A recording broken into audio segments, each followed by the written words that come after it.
Tuhan lebih dari cukup bagi kami. Terima kasih untuk Tuhan yang telah berikan waktu pada hari ini bagi kami untuk belajar lagi, untuk merendahkan hati kami di hadapan Tuhan, belajar semua kami tanpa kecuali mau belajar terus selama kami masih dipakai Tuhan untuk melayani Tuhan. Mari Roh Kudus ambil alih kami, perlengkapi kami Tuhan satu demi satu, mulai dari hamba-Mu Tuhan di depan ini, semua hamba-hamba Tuhan yang ada di ruangan ini Tuhan, Engkau perlengkapi lagi kami, Engkau berkaya lagi kami Tuhan, untuk sebagai bukti kami mencintai Tuhan dengan segenap akal budi kekuatan kesehatan kami Bapa.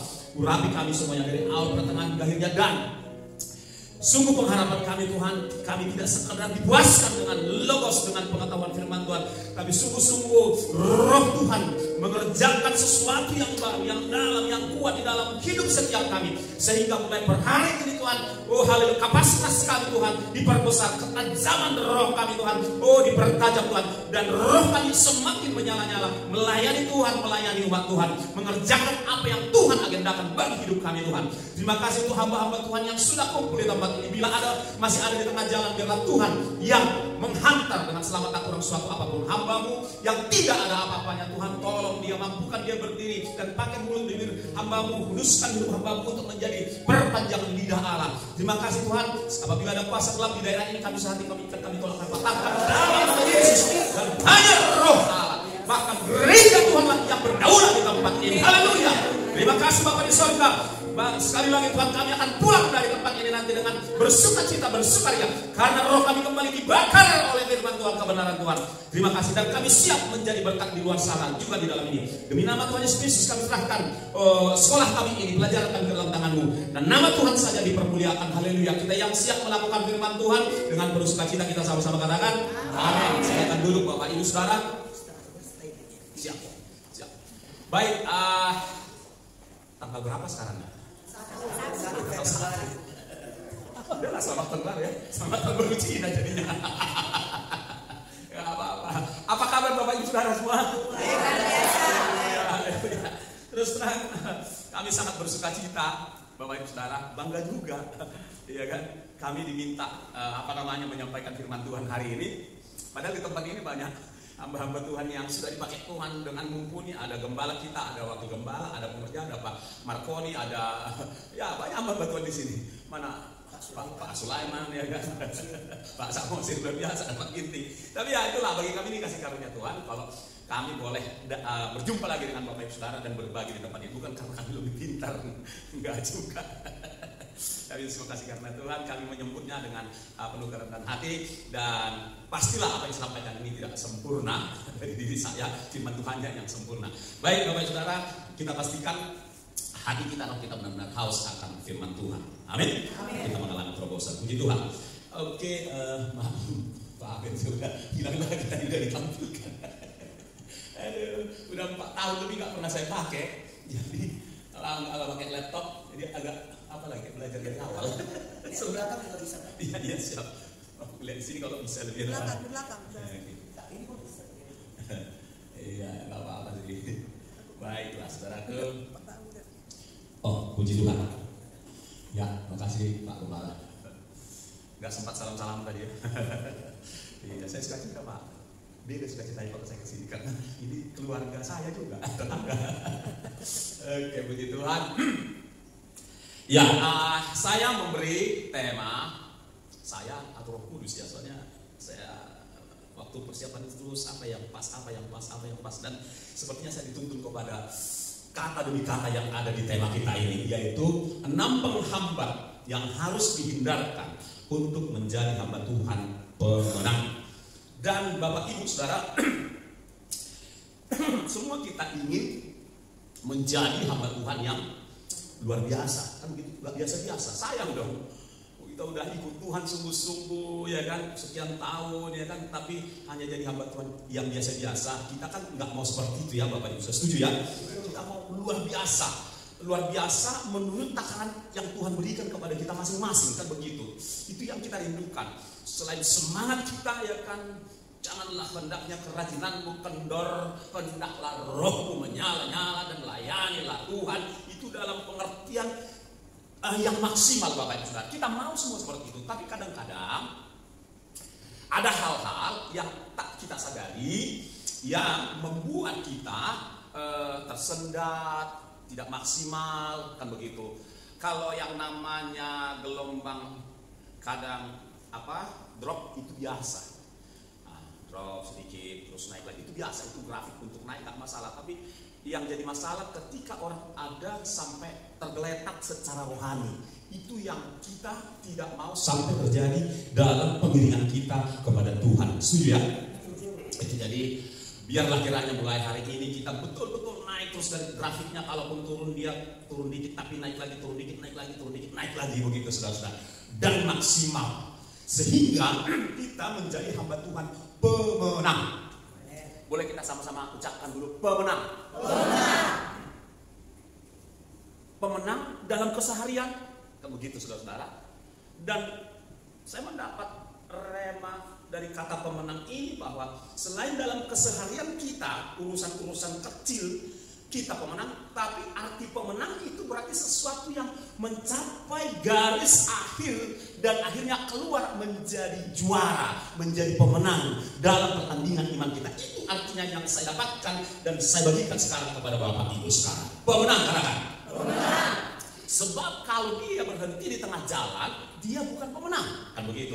Kalau namanya seorang pelari kadang dia terpeleco itu nggak masalah selama dia terus dalam track pertandingannya. Dan itulah kehidupan saya, kehidupan dari setiap kita, bahwa kita sedang ada dalam track pertandingan. Amin, Bapak Ibu Saudara. Nah, kita mau semua jadi pemenang.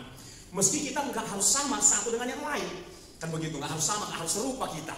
Karena ada kasih karunia yang khusus diberikan kepada kita. Ada juga racing kita, arena pertandingan kita itu beda-beda, atau ring tinju iman kita itu beda-beda. Tetapi kita semua ada di dalam arena pertandingan itu untuk mencapai garis akhir dari pertandingan kita. Setuju Bapak Saudara? Nah, itu dia. Baik, saudara-saudara yang dikasihi oleh Tuhan Yesus Kristus, kita akan lanjutkan. Kita lanjutkan saudaraku. Ya, seperti saya sudah katakan tadi bahwa Tuhan menghendaki setiap kita Kristen yang menjadi murid yang menang, yang lulus pada akhirnya, yang dilantik pada akhirnya, saudara-saudara. Tidak sekedar menjadi orang Kristen ngefans sama Tuhan Yesus. Wah, gue ngefans banget sama Tuhan Yesus. Hebat kok, Tuhan keren banget. Tuhan Yesus keren, haleluya. Banyak ngefans, banyak fans Tuhan Yesus dan hanya sebatas penggembira. Soraklah, haleluya. Dan seterusnya. Tanpa disadari banyak orang Kristen hanya menjadi fans dari Tuhan Yesus, hanya menjadi penggembira, celebrities, Christians. Tuhan tidak menghendaki siapapun menjadi seperti itu, tapi Dia menghendaki kita semua menjadi murid yang lulus. Katakan lulus. Katakan dilantik. Katakan mendapat medali. Mendapat mahkota kemenangan. Haleluya.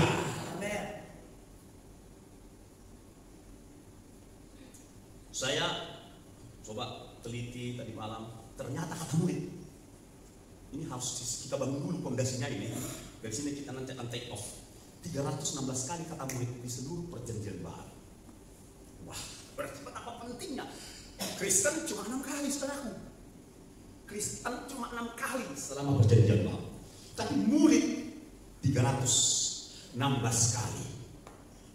Kalau ada pengulangan kata di dalam sebuah naskah apapun, terutama dalam Alkitab kita ini, saudaraku, itu berarti penting. Boleh sama-sama kita katakan penting. Itu dia.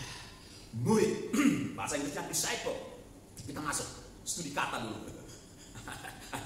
Istilah banyak di sini yang disebut saja studi kata. Murid dalam bahasa Inggrisnya disciple. Disciple dan murid mengandung sejumlah makna. Murid berarti seorang yang mencintai ajaran guru. Murid berarti seorang yang suka belajar. Murid berarti seorang yang rindu untuk tamat dan lulus. Murid adalah seorang penyebar ajaran guru, saudara-saudara. Masuk ke kata disciple. Disciple kita tahu bahwa kata disiplin berasal dari kata disciple. Murid seorang yang harus disiplin. Disciple adalah orang yang memang beda dengan pengikut, sekedar pengikut.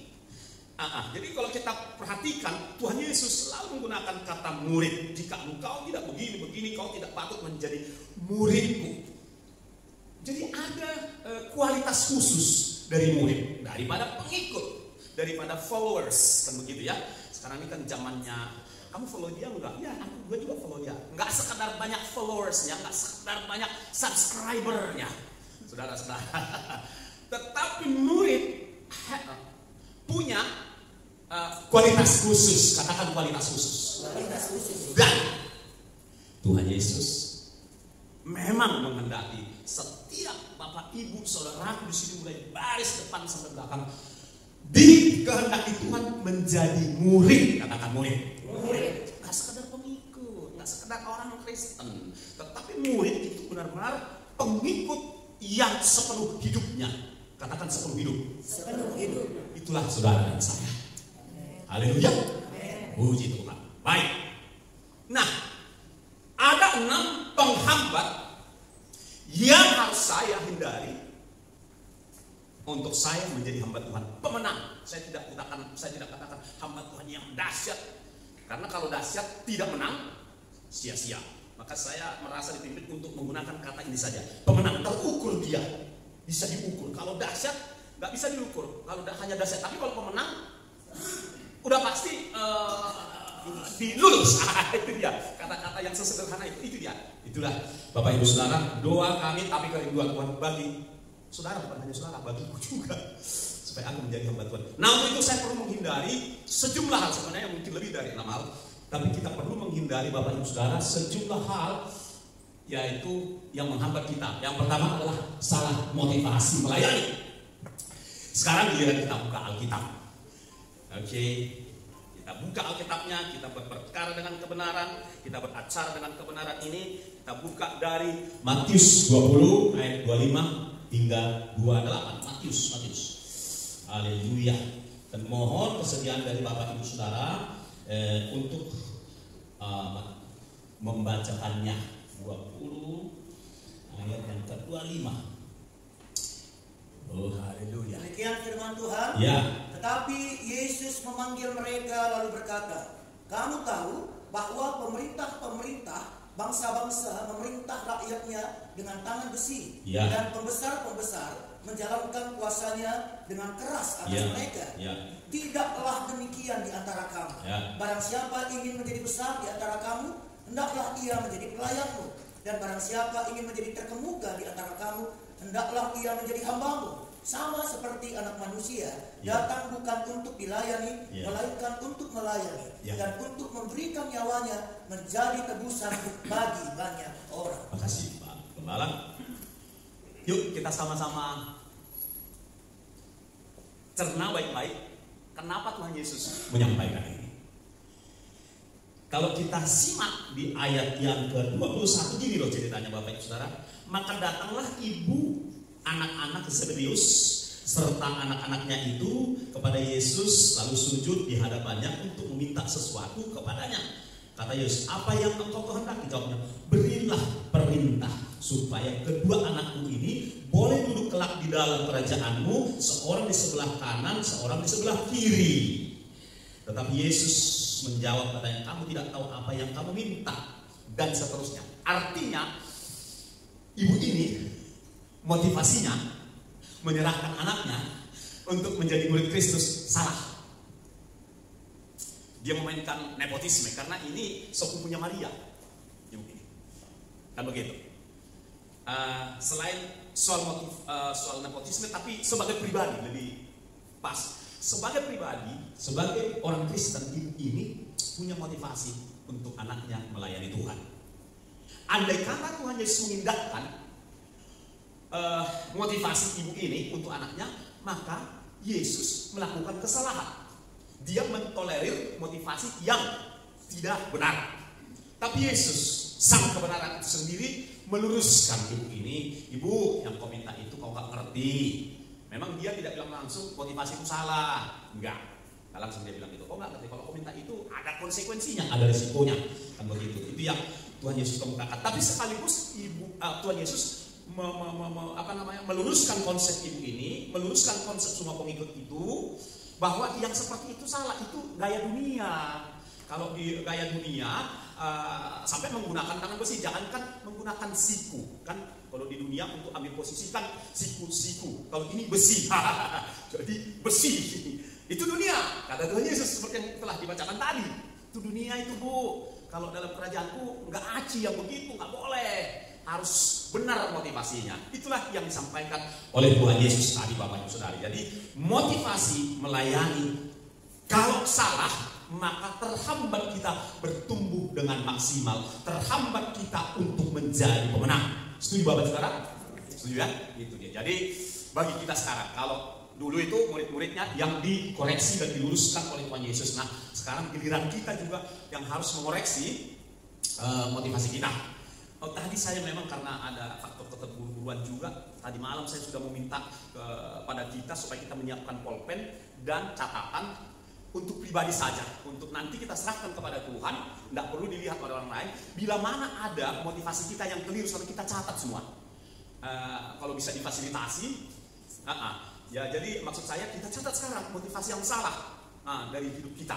Jadi nggak usah kiri kanan kita nggak usah tahu, itu kan langsung catat. Oh iya, motivasi saya salah, supaya kita jujur, dan itu Tuhan angkat dari hati kita, dari pengertian kita, atau mungkin dari ketidakpengertian kita, kan gitu. Bisa jadi seperti itu. Jadi mari Bapak Saudara, kalau ada motivasi yang salah atau ketidakpengertian dari Bapak Ibu Saudaraku, catat satu-satu. Ya, nggak usah kasih tahu kiri kanan, kasih tahu Tuhan aja nanti. Haleluya. Nah, dengan demikian saudara-saudara, kalau kita salah motivasi, berarti bagaimana? Ya kita motivasinya harus benar, itu aja. Kalau kita tahu motivasi kita salah, motivasi kita harus benar. Kan begitu Bapak Ibu Saudara. Tolong ditampilkan. Ayo, next. Yuk sama-sama. Motivasi saya harus benar dan murni. 1, 2, 3. Motivasi saya harus benar dan murni. Saya aminkan. Harus benar dan murni. Nah, kita buka Filipi 1 ayat 15 hingga 17.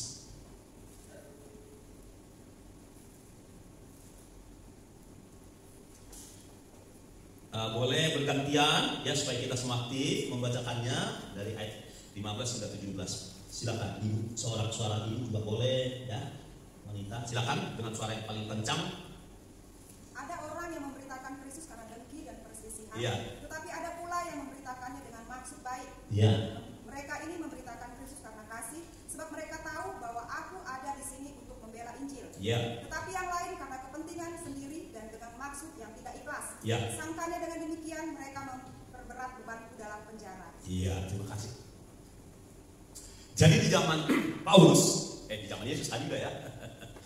Di zaman Paulus pun yang tidak terlalu jauh dari zaman Yesus, ada orang melayani Tuhan dengan motivasi yang salah. Saya ulangi ya sekali lagi Bapak Ibu Saudaraku. Ada orang yang memberitakan Kristus, melayani Tuhan karena dengki. Waktu itu. Dan karena perselisihan. Waktu itu. Ya. Waktu sekarang enggak ya. Tapi waktu itu ada. Tapi ada pula yang memberitakannya dengan maksud baik. Kita semua di sini memberitakan melayani Tuhan dengan maksud baik. Yang setuju katakan amin. Saya tidak ragu mengatakan ini bahwa kita semua di sini melayani Tuhan, menjadi murid Kristus, melayani Tuhan di gereja ini, melayani Tuhan di KKA, melayani Tuhan di tetangga karena maksud baik. Yang setuju dengan saya katakan amin. Amin. Saya ikut mengaminkan. Haleluya. Lalu ayat 16, mereka ini memberitakan Kristus karena kasih. Saya juga percaya bahwa Bapak Ibu Saudara yang ada di sini memberi diri menjadi pelayan Kristus karena kasih. Setuju Bapak Ibu Saudara? Karena kasih kepada Tuhan, amin. Dan karena kasih kepada jiwa-jiwa, karena kasih kepada domba-dombanya Tuhan yang ada di tempat ini. Haleluya. Oke, lalu berikutnya dikatakan saudaraku, sebab mereka tahu bahwa aku ada di sini untuk membela Injil. Itu Paulus waktu ayat 17. Tetapi yang lain karena kepentingan sendiri dan dengan maksud yang tidak ikhlas. Yang lain pada waktu zaman Paulus ada yang melayani karena kepentingan sendiri. Mengenai hal ini Bapak Ibu Saudara, di zaman kita ini pun bisa terjadi seperti ini, ya. Kalau saya boleh saksikan atau ceritakan bahwa kedua bola mata saya ini sudah menyaksikan pemandangan ini dari sejak tahun 92, waktu itu masih di Ambon, terus ke Bali, Sumba, mana lagi, Solo, Gunung Kidul, Malang, dan seterusnya, terus Bandung, terus ke Medan tahun 2000, ya, masuk ke beberapa lembaga pelayanan besar Kota Medan ini, terus sampai per hari ini. Ya, ini saya yang menyaksikan, ya, saya hanya menyaksikan apa yang saya lihat. Saya tidak bermaksud bahwa Bapak Ibu pun harus punya pengalaman memandang pemandangan yang sama. Bisa ada yang punya pengalaman menyaksikan pemandangan yang sama, bisa juga tidak. Tapi saya saksikan, saya sudah kenyang, maka saya sudah kenyang menyaksikan pemandangan orang-orang melayani Tuhan karena kepentingan. Itu tidak perlu saya tutup-tutupin, meski saya tentu tidak akan menyebutkan identitas, tetapi itu saya saksikan. Banyak orang di luar sana melayani Tuhan karena kepentingan. Banyak yang jujur saja yang oportunis. Oportunis artinya kurang lebih melakukan sesuatu atau melayani itu karena ada opportunity, kesempatan untuk kepentingan. Gitu sederhana itu. Untuk kepentingan banyak itu. Untuk aktualisasi diri sendiri banyak juga sekarang. Ya. Belum benar dan belum murni motivasi yang melayani Tuhan untuk aktualisasi supaya menyalurkan bakat supaya dilihat orang. Kalau menyalurkan bakat untuk dipersembahkan kepada Tuhan pas, cocok. Tapi kalau menyalurkan bakat membagikan apa yang ada pada dirinya supaya mendapat pengakuan, nggak pas, nggak cocok, kan begitu saudara-saudara. Tapi kenyataannya banyak yang seperti itu. Nah, apabila selama ini saudaraku merasa pernah seperti itu, bagus juga catat, ya kan, supaya dibersihkan Tuhan semua, supaya lebih ringan kita yang melayani Tuhan ini. Setuju Bapak Saudara? Gitu, ya. Pak, terlalu banyak. Saya kalau saya ceritakan nanti, waduh, saya harus hati-hati tidak menyebut nama, karena saya tahu, saya kenal betul. Jadi bukan cerita dari orang, banyak hamba Tuhan yang seperti itu karena kepentingan, banyak sekali. Saya kenal, dan saya andaikan berhadapan-hadapan, saya berani ngomong, berani dikonfrontir. Bahkan sekali-kali saya konfrontir juga orang itu. Banyak tuh, waduh, nggak nyangka begitu. Tujuannya kepentingan, tujuannya aktualisasi, tujuannya. Ini di sini nggak bisa ceritakan itu secara utuh, nggak bisa saya ceritakan detail. Saya hanya menceritakan ada kasusnya, ada case-nya, ada yang seperti itu. Nggak nyangka, saudara-saudara, banyak sekali. Dan nggak tahu lah, saya pikir bukan hanya di Sumatera Utara, tapi di Sumatera Utara ini saya kenal pula orang-orangnya. Si anu begini. Panjang Pak daftar itu. Dan orang itu kalau jumpa dengan saya nggak nyaman orang-orangnya. Karena saya, maaf, saya kalau pas waktunya saya ngomong langsung, nggak peduli saya. Bahkan saya khotbah di depan mereka, belak-belakan. Saya pernah gabung di komunitas tertentu. Saya bilang, waktu itu temanya hamba Tuhan yang berdampak. Saya bilang, kalau mau jadi hamba Tuhan yang berdampak, saya langsung bilang, berani tidak berhenti memancing jemaat dari mimbar, saya katakan. Antara langsung hamba Tuhan semua itu, berani nggak berhenti? Berhentilah memancing jemaat dari mimbar, saya katakan. Kalau mancing kolam, saya bilang, jangan di mimbar, saya bilang, diam semua. Siap nggak berhenti beriman kepada jemaat? Saya langsung ngomong gitu. Siap nggak berhenti beriman kepada jemaat? Tapi beriman hanya kepada Tuhan, saya katakan. Harus siap, saya bilang. Kenapa ini saya katakan, Bapak Ibu, saya katakan sama mereka? Karena ada jemaat itu yang ngomong ke saya. Siang itu begini Kak, ceritakan. Lalu bagaimana? Dia menceritakan pergumulan pribadinya. Kalau pergumulan pelayanan tak apa-apa. Dan kalau pergumulan pelayanan harus kita dukung, setuju? Tapi dia rupanya menceritakan pergumulan pribadi. kepentingan pribadi. Dia sedang membangun sebuah kekayaan, properti begitu. Ini apa? Dia lihat bapak ini kebetulan pegawai negeri dan jabatan bagus, lalu curhat dia sama jemaat, tapi ini jemaat kan begitu. Curhat dia, waduh inilah kami lagi untuk tolong bantu doa lah Pak, kami lagi ini habis menyelesaikan rumah apa kami, dia buat rumah-rumah kontrakan si gembala itu kan begitu sekarang.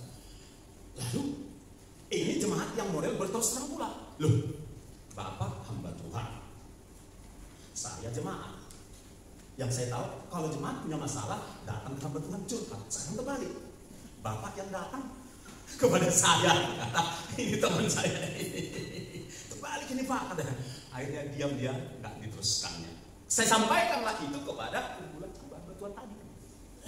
Ada loh, saya nggak ada orang cerita ke saya bahwa hamba Tuhan beriman kepada jemaat. Saya tantang kita yang ada di sini, kata siap tidak beriman kepada jemaat, diam semua. Jadi apa yang tertulis di sini saudaraku terjadi juga hari-hari ini. Dan saya melihat selama corona ini banyak motivasi para pelayan Tuhan sedang diuji dan diujikan. Banyak panggilan anak-anak Tuhan dan hamba-hamba Tuhan sedang diuji. Betul nggak dia dipanggil dalam panggilan itu? Banyak juga yang teruji. Banyak yang nggak tahan. Banyak yang nggak tahan dengan ujian itu. Kita tahulah sendiri, banyak di luar sana ibadah stop. Akibatnya dan seterusnya, nggak usah saya lanjutkan ya. Banyak yang nggak kuat. Jadi apa yang saya lontarkan kepada kumpulan hamba Tuhan itu memang sedang lagi diuji kebenaran dan sedang dibuktikan kebenarannya bahwa banyak dari antara murid-murid Kristus yang beriman kepada jemaat. Ketika ujian itu datang, badai datang, banjir datang, angin datang, banyak yang meroboh. Kiranya kasus-kasus di luar sana tidak akan pernah terjadi di tengah-tengah kita yang setuju katakan amin. Haleluya.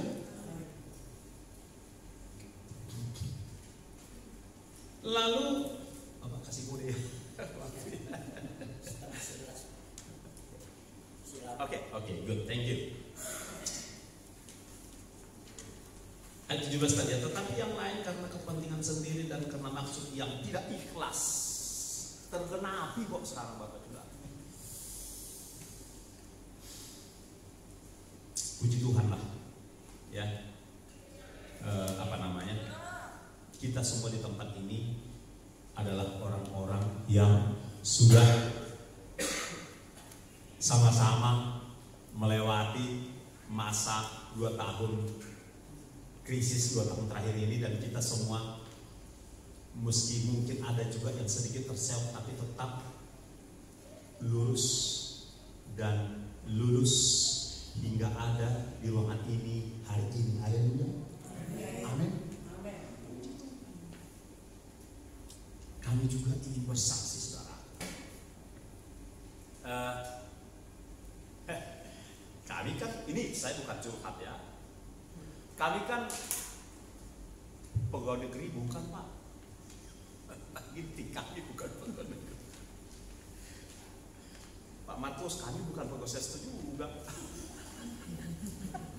Bukan juga. Tapi kan wira swasta.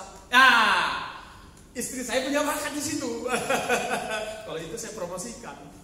Punya bakat dalam urusan wira swasta. Saya udah lama ninggalin. Itu tahun berapa ya terakhir ya? Udah lama lah, udah cukup lama. Di Jakarta saya terakhir kerja di perusahaan asing. Tahun 91 gitu deh. Udah terlalu lama. Oh, istri saya memang punya bakat di situ, wira swasta. Tapi saya bilang, kita nggak hidup loh dari wira usahamu, saya bilang. Serius Bapak Saudara, pegawai negeri bukan, pegawai swasta bukan, punya usaha enggak, tapi hidup. Bukan sekadar hidup, cukup kebutuhan kami semua. Wifi kan lumayan juga 260-an, kan listrik 300 dan seterusnya. Banyak pengeluaran lain kan begitu ya. Cukup Pak. Luar biasa Tuhan kita itu. Serius. Untuk wifi ada yang di suruh Tuhan. Apa itu? Kau itu untuk pelayanan wifi-nya. dia dan seterusnya. Ini yang saya ceritakan bukan kami ya, tapi Tuhan ya, oke, supaya jangan salah gitu. Selama pandemi 2 tahun pandemi, uang kami, lihat ya, lebih besar, lebih banyak dari tahun-tahun sebelumnya.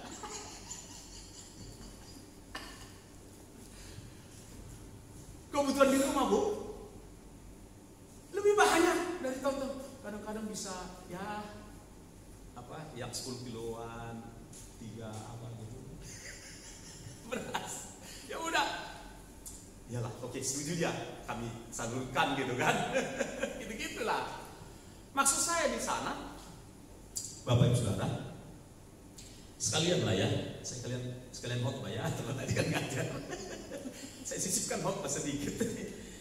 Jangan takut untuk murni motivasi melayani Tuhan. Amin. Jangan takut. Percaya aja.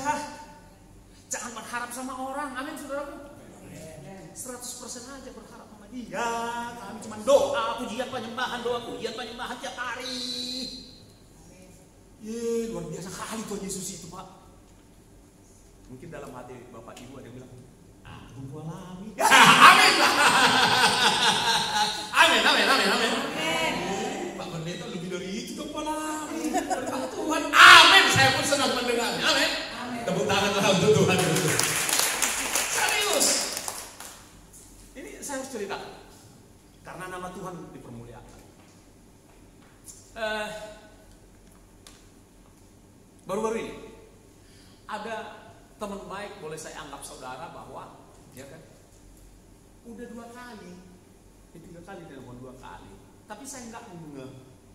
Ya, kebetulan ke rumah sakit Adam Malik sedang berobat. Disuruhnya saya datang kan gitu. Oh ya, saya baru ini udahlah, oke lah, kalau udah selesai berobatnya udah sehat kita ya, sehat kita semua ya. Pulang dia. Bulan berikutnya, seminggu yang lalu, dia arah ke situ, telepon lagi. Ya, mana bang? Di rumah. Aku di sini, ke depan apa namanya, pemadam kebakaran ini, kantor apa namanya, Basarnas. Abang sinilah. Aduh, aku baru nyampe, malas aku keluar. Dia datang ke rumah. Dia datang ke rumah, cerita panjang lebar tentang pelayanan, tentang firman Tuhan. Lebih dari 1,5 jam pulang-pulang. Disalamnya aku pakai amplop. Setelah pulang, lihat amplopnya nggak kosong, berisi. Maksudnya apa? Yang saya ceritakan, kita kalau menjaga motivasi melayani Tuhan itu benar dan murni, kita hanya malas-malasan keluar pun Tuhan antar berkat ke rumah kamu. Setuju? Katakan amin. Tuhan Yesus itu hebat kali, katakan amin.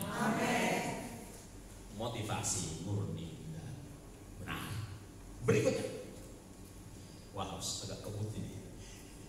Penghalang yang harus saya hindari yaitu masih menoleh ke belakang dan berdalih-dalih. Yuk cepat kita buka dari Lukas 9.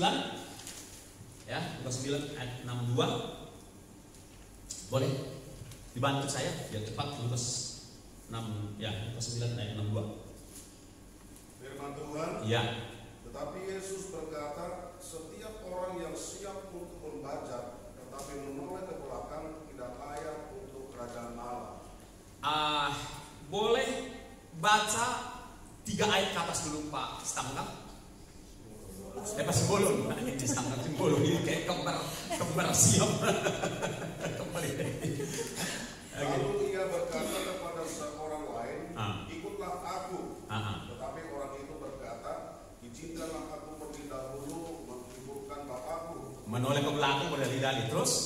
Tetapi Yesus berkata kepadanya, biarlah orang mati menguburkan orang mati. Iya. Tetapi engkau pergilah dan beritakanlah kerajaan Allah di mana-mana. Iya. Dan seorang lain lagi berkata, aku akan mengikut engkau Tuhan. Iya. Tetapi izinkanlah aku pamitan dahulu dengan keluarga. Dan Yesus menyambut begini, merespon begini. Bagi seorang yang ingin membajak, ilustrasi yang cocok di zaman itu membajak Jangan menoleh ke belakang. Saya pernah membajak, Pak Ginting, waktu di kampung. Membajak, saya harus lihat, harus lurus ini tepinya ini. Kan harus dapat tepi demi tepi demi tepi demi tepi. Kalau saya lihat ke belakang, ini pasti bengkok-bengkok dan kerjaan saya akan tidak beres. Demikian juga halnya, saudaraku, di dalam mengikut Tuhan. Kalau kita masih menoleh ke belakang, aku kan sarjana, aku kan S1, aku kan lulusan dari universitas terkenal di Sumatera, namanya USU. Fakultas hukumnya paling segala di Indonesia, banyak pengacara dari situ. Aku kan anak manja dulu. 5 perempuan, ibu 1, saudara perempuan 4 memanjakan aku. Aku kan masa kecilku nggak susah-susah amat, karena waktu begitu tamat SD, bapak pergi langsung rumah kami jadi penginapan bule. Jamnya sampai 2 biji. Aku kan mewah, aku kan istimewa untuk anak. Nggak cocok lah saya nyuci WC di Ambon. Dari mana jalannya? Dan begitu saudara-saudara. Masa aku disuruh bersihkan WC di Ambon? Masa aku disuruh manjat gereja bocor, atapnya gereja sederhana di sana, bawa gabus campur bensin tempel? Masa aku ngorek-ngorek paret yang sudah bertahun-tahun nggak pernah dikorek di sana? Menoleh ke belakang. Kalau aku melakukan itu, aku tidak dikirim ke Bali untuk disekolahkan di YWAM International. Tapi aku memberi diriku dibentuk oleh Tuhan. Aku nggak pakai noleh ke belakang, meski sesekali berontak itu ada. Jujur aja, berontak juga. Kalian anak-anak muda masih mahasiswa di Bupati ini sok-sokan kalian siapa rupanya? Ini udah sarjana ini. Dan pula piring kalian boleh aku cuci, cakir kalian boleh aku cuci, aku cuci cangkir. Habis mereka pelayan malam kan, ibadah malam, usahaan semua. Kok ternyata pembantu aku ditompo aku keturunan raja. Anak merah, anak merah. Merah bersama orang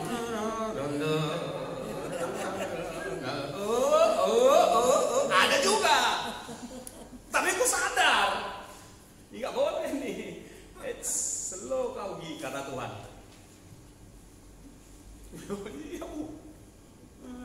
Aku kesini dari rumah Kamil, agraria, pindah ke sini, bukan kaleng-kaleng ini. Kalau aku ngomong gitu dalam hati, Kak, jadi-jadi diproses. Ada berontak? Ada. Enggak lah. Belum sepenuhnya dipakukan, ini masih ada. Gerak robotnya masih ada. Masih ada, penyalipannya nggak mulus ini. Jujur aja. Kadang-kadang buka. Mau juga, tapi ikuti proses. Aku tidak mau banyak berdalih-dalih. Mari Bapak dan Saudara, jangan banyak berdalih-dalih. Ini khotbah, masuk khotbah. Jangan berdalih-dalih lagi Tuhan. Kalau mau enak enteng, laju melayani Tuhan. Amin. Jangan menoleh ke belakang. Haleluya. Wes. Akibat menoleh ke belakang, kalau kita lihat dalam Kejadian berapa ini? Kejadian 16 ayat 3. Keluaran. Itu istri Lot ya. Istri Lot. Udah disuruh cepat. Kan? Sampai ditarik malaikat yang dua ini kan. Habis istri Lot noleh ke belakang. Aduh, kebayaku. Aduh, sayang kali itu. Aku uangnya aja 2 juta loh Bu, kebayaku itu. Sayang kali itu. Aduh, koleksi sepatuku. Aduh, koleksi tasku. Memang tasku itu memang harga-harga nggak sampainya 5 juta. Ada yang harga 350. Itu kan banyak, sayang kan. Tunggu dulu, kelap dulu baru aku KKA kan gitu ya. Ini dulu polisi bertahap, aku bereskan dulu nih. Telat. Ya kan? Banyak orang seperti itu berdalih, saudara-saudara. Catat kalau ada, kan gitu. Nanti bantuan bereskan catat. Oke, kemudian kita lanjutkan. Jadi harus bagaimana? Ya, ayo. Harus bagaimana? Jangan tengok-tengok lagi. Bahasa Medan di luar Pak. 1, 2, 3. Jangan tengok-tengok lagi ke belakang. Maju jadi KKR. Tadi suruh belajar doang, seminar jadi KKR. Campur ini seminar, khotbah, KKR. Jangan tengok-tengok lagi ke belakang. Amin. Wah, saya nggak sempat ambil di sini video itu. Ya, itu bisa jadi ilustrasi, ya kan? Apa namanya? Dia fokusnya ke handphone kan, ya kan? Ada juga ke belakang fokusnya, nabrak. Orang-orang yang masih suka tengok-tengok ke belakang, tabrakan. Dia orang nengoknya ke belakang, jalan ke depan. Jalannya arahnya ke depan, tapi nengoknya ke belakang, nabrak. Nabrak pohon, jatuh ke parit di luar sana. Di sini tidak akan pernah terjadi. Dalam nama Yesus, amin. Itu makanya nggak heran Bapak Saudara, banyak kali orang Kristen di Filipina sama di Korea bendel-bendel ininya ikut Tuhan tapi nengoknya ke belakang. Bendel persoalan A sampai Z karena masih suka tengok ke belakang. Jangan tengok-tengok lagi ke belakang, maju terus. Haleluya. Saya membagikan kesaksian istri saya. Dia dapat belajar berharga dari Tuhan. Ketika kami melayani ke pedalaman Padang Sedempuan, Siais namanya, nggak ada sinyal. Singkat cerita pulang dari situ, saya dapat telepon dari lai saya yang paling kecil bahwa mertua saya sudah dipanggil Tuhan. Jadi saya kasih tahu sama tim yang lain, tolong jangan kasih tahu sama ibu Ocha. Kalau dia pingsan nanti pas kita menuju ke ke Paranginan, daerah sebelum Balige, kalau kita dari Tarutung nanti nggak ada puskesmas, bagaimana kita? Jadi tolong hati-hati, setujulah kan? Karena kami melanjutkan pelayanan ke sana. Tahu setelah ada sinyal dia dapat SMS waktu itu, Kak, Bapak udah nggak ada dan seterusnya. Lalu dia kasih tahu ke kami, Bang, Bapak udah nggak ada. Jadi tengok-tengoklah saya dengan hamba Tuhan ini, karena kami udah 2 tahun. Intinya adalah dia pun sudah bayar harga. Dan sampai Bapak mertua saya dikebumikan, kami nggak bisa lihat karena kondisi jasadnya nggak mungkin lagi. Akhirnya kami pending aturan berangkat Jumat. Akhirnya kalau nggak salah hari Minggu atau hari Seninnya kami 2 hari kemudian lah. Maksud saya di sana, istri saya pun sebagai murid Kristus yang tergolong masih baru dibanding dengan saya, maksud saya gitu, dia pun sudah Tuhan kasih pelajaran sangat berharga ya, untuk tidak tengok-tengok lagi ke belakang. Meski saya tidak mau katakan bahwa dia sudah langsung 100% begini, sesekali mau juga kayak istri lo.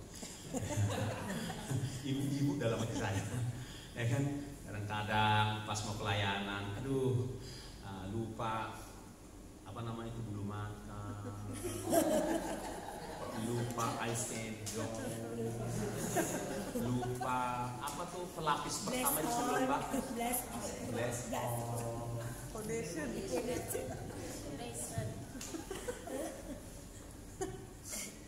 Udah yuk.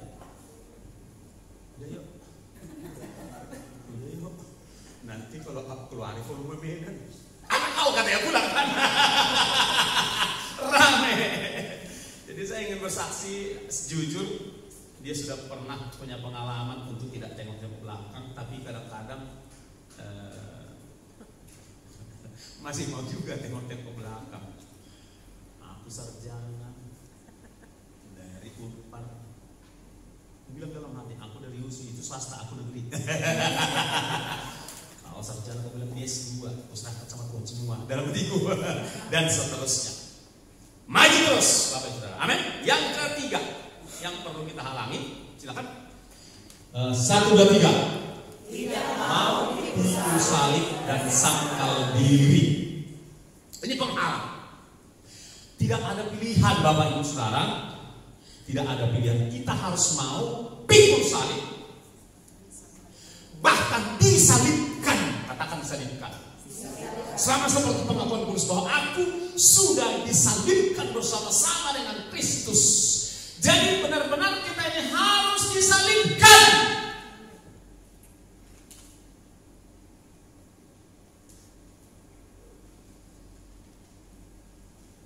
Bang Yafet, boleh depan sebentar, cepat. Waktu kita tinggal 5 menit.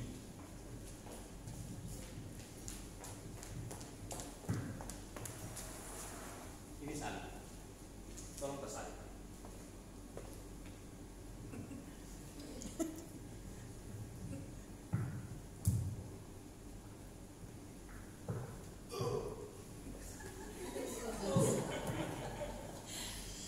Kita harus tersalib setiap hari. Amin. Yesus mengatakan harus disalibkan sangkal diri. Paulus mempertajam perkataan Yesus. Ya, Yesus mengatakan, Tuhan Yesus mengatakan pikul salib. Amin.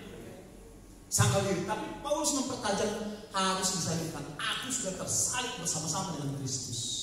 Ini harus terjadi Bapak Ibu Saudara. Sebab kalau saudara dan saya tidak mau disalibkan, capek sendiri, akan makin luka parah. Karena tidak ada pilihan lain, memang harus tersalib. Kalau dia meronta sakit, kalau tidak dipakukan paku besar dalam setiap tangan kita. Haleluya.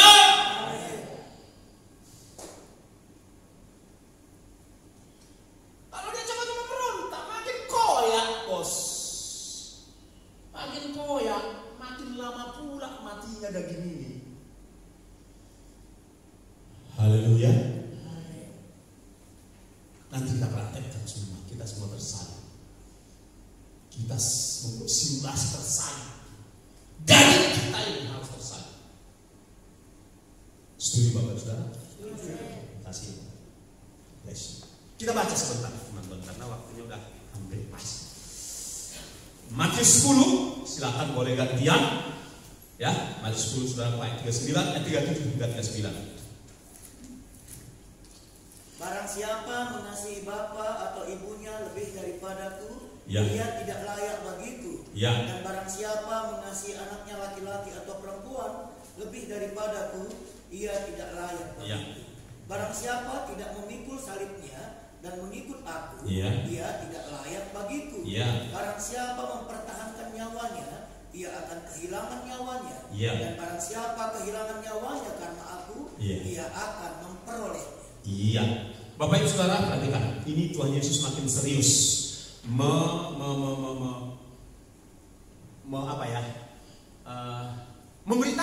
memberitahu standar mengikut dia, standar melayani dia, standar menjadi murid. Ya, Tuhan Yesus dengan terus terang di sini menyampaikan Bapak Ibu Saudara, dia mulai dari urutan, ya. Coba kita simak baik-baiknya, semua. Saya akan mengajak kita semua membaca dari ayat 37. Oke, saya ulangi baca dari ayat 37 ya, saudaraku. Oke, semua ya, supaya semua bergairah, semua bersemangat. Ayat 37 kita baca 1, 2, 3. Barang siapa mengasihi bapa atau ibunya lebih daripadaku, ia tidak layak bagiku. Dan barang siapa mengasihi anaknya laki-laki atau perempuan lebih daripadaku, ia tidak layak bagiku. Sampai di situ dulu. Ini bertentangan dengan logika sehat. Barang siapa mengasihi bapaknya atau ibunya lebih daripada aku. Bahkan di ayat lain dikatakan barang siapa tidak membenci. Wah, itu lebih tajam lagi. Itu apa ya? Nggak masuk akal. Barang siapa tidak membenci bapaknya, ibunya, saudara laki-laki, perempuan dan seterusnya, nggak layak jadi muridku. Di sini masih agak lunak. Barang siapa mengasihi bapak atau lebih daripada aku. Ini yang bisa masih masuk akal. Ia tidak layak bagiku. Dan barang siapa mengasihi anaknya laki-laki atau perempuan lebih daripada aku, ia tidak layak bagiku. Lalu ayat 38 saya bacakan. Barang siapa tidak memikul salibnya dan mengikut aku, ia tidak layak bagiku. Ayat 39. Barang siapa mempertahankan nyawanya, ia akan kehilangan nyawanya. Dan barang siapa kehilangan nyawanya karena aku, ia akan memperolehnya.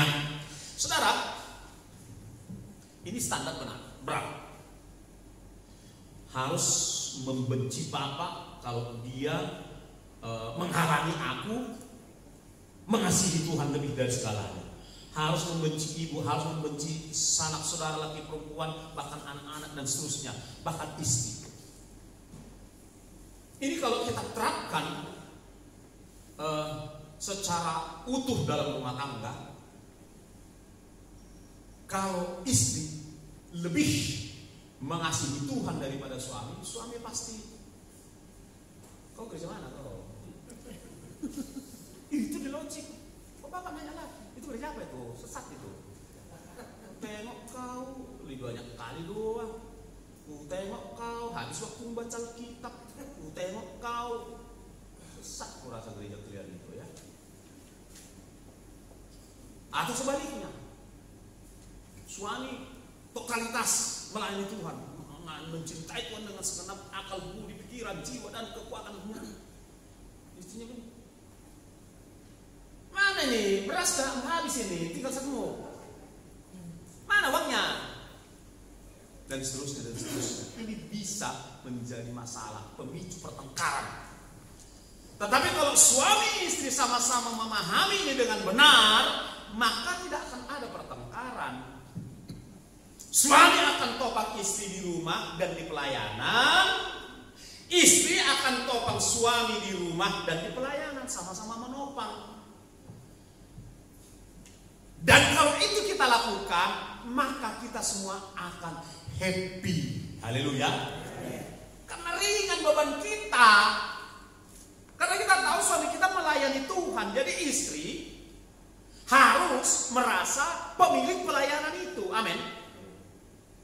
Suami harus merasa pemilik pelayanan istri juga. Apalagi pelayanannya sama-sama. Jadi harus merasa sama-sama pemilik. Setuju Bapak Saudara? Kalau enggak, celah buat iblis. Masalah sedikit bisa jadi besar, merembes ke utara, ke selatan, timur, barat, daya, 8 penjuru mata angin, semua nanti akan kemana-mana. Liar ini pembahasan ini yang berubah menjadi pertengkaran. Jadi ini saya katakan saya tidak mudah, tetapi kalau kita sama-sama ngerti, Bapak Ibu Saudara, bahwa kita mengutamakan Tuhan, maka Tuhan akan bertanggung jawab atas istri, Tuhan bertanggung jawab atas suami, atas anak-anak, atas segala kebutuhan kita. Banyak caranya, banyak jalan Tuhan untuk menolong saudara dan saya, karena Dia masih berdaulat sampai apapun atas segalanya, tanpa kecuali atas segalanya, barang-barang yang makro sama-sama hal yang mikro, termasuk apa tuh? Yang terakhir-terakhir ini, Tuhan berdaulat atas itu semua. Mau virus mau apa, Tuhan berdaulat. Segalanya masih di bawah kedaulatan Tuhan untuk selamanya, termasuk dompet saudara. Dia bisa isi dengan caranya, termasuk pekerjaanmu, usahamu, bisnismu diberkati Tuhan dengan cara Tuhan. Haleluya. Jadi nggak usah takut Bapak Saudara, ya harus siap. Udahlah, lebih enak kok. Lebih enak kok, apa namanya, pikul salib. Kenapa? Kalau pikul salib, karena ada beban yang dari Tuhan, kita jalannya jadi lurus. Jadi lurus kita, nggak tergoda kiri kanan. Kita jadi lurus. Kalau tergoda kiri kanan, lebih lama dia nyampe ke tujuan. Tapi kalau lurus lebih cepat dia. Yang mengerti katakan amin. Amin. Udahlah, nggak usah tawar-menawar lagi sama Tuhan. Salibkan dagingmu. Amin. Izin Bapak ya. Salibkan dagingmu. Amin. Oke, sangkal diri. Saya akhiri. Sesi berikutnya kita lanjutkan. Sangkal diri dalam bahasa Toba unik. Dikatakan begini, sai parsuada. Jadi bukan sekedar menyangkal. Parsuada, menganggap tidak ada. Wah, kandas itu. Boleh ikut saya. Parsuada. Parsuada. Artinya menganggap tidak ada. nggak ditegur duluan pun nggak apa-apa, orang nggak ada. Ya kan, orang nggak ada. Aku lewat nggak disapa orang nggak ada. Yang lewat itu nggak ada. Apa sakit hati? Capek kali sakit hati. Capek kali tersinggung. Nggak capek? Capek kan tersinggung, ya kan, bete, bad mood, becot, pundung. Aduh, capek deh, lelah, beban. Aduh, nggak mau aku, nggak mau. Biar aja aku nggak dianggap nggak ada, nggak dianggap nggak apa-apa. Yang penting Tuhan yang menganggap. Amin. Pasti dianggap Tuhan kok. Buktinya tiap hari dikirim malaikat, pasti dianggap aku. Buktinya dikirim makanan, dikirim uang, berarti dianggap aku. Orang nggak anggap, nggak apa-apa lah. Aduh, caranya kita ini, aduh. Capek kan? Capek, tersinggung, pundung, nyimpan nyesak di dada, dendam segala macam. Udah salib daging itu daging. Salibkan dia. Ayo semua tunjuk dulu, salibkan dia. Salibkan dia. Tepuk tangan untuk Tuhan. Oh, haleluya. Kami silakan Pak Amin boleh berdoa menutup sesi ini. Haleluya. Kita berdoa. Terima kasih Tuhan, kami bersyukur untuk sesi pertama yang sudah kami lalui. Kami diberkati, kami dipuaskan, kami disegarkan, kami dimotivasi. Terima kasih Tuhan. Dan setiap yang kami dengar menjadi rema bagi kami boleh terapkan, lakukan dalam hidup kami. Sehingga hidup kami boleh jadi berkat bagi banyak orang. Dalam nama Yesus kami bersyukur. Terus sebentar kami akan istirahat. Kami boleh makan snack dan minum. Tuhan sucikan setiap makanan minuman sehingga kami makan menambah kekuatan serta buat kami. Dalam nama Yesus. Haleluya. Amin. Kita 15 menit aja breaknya ya. Silakan. Di situ ada kopi, ada teh,